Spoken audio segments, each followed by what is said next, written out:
Many countries are now protesting against the war on Iran because many are tired of this war. If you go to the US, they are protesting against the war on Iran. In fact, watch this.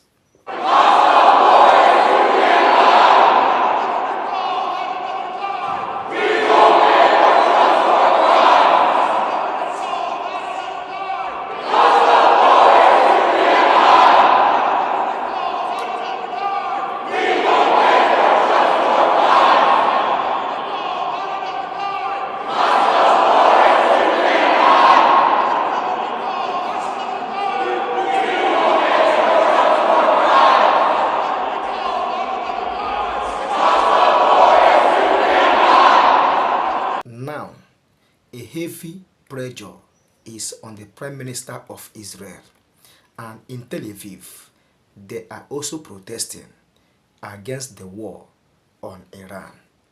Watch this. Here in Tel Aviv, the political winds are shifting. Netanyahu's support is slipping and fast, even as thousands continue to protest the wars and demand new elections. After weeks of fighting, many Israelis say the results fall short of what they were promised. You promised us a complete victory. You promised us there would be no Hezbollah, that our children would no longer see shelters. Why have we been sitting in shelters for 50 days? Why are there still 4,700 apartments in Kiryat Shimona without protection?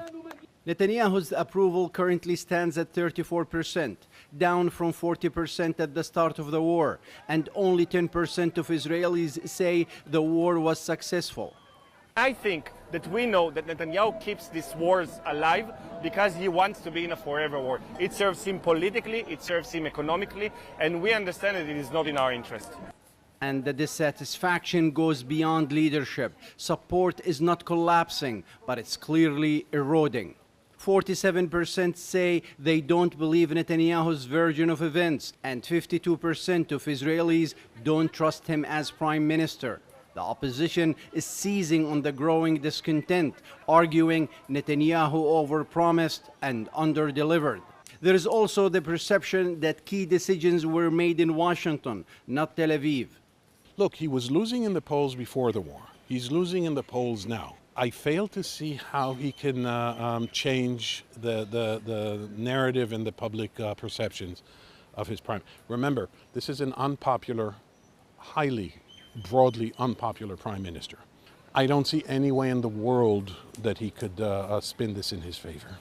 And while the fighting may pause, the political battle inside Israel is only beginning.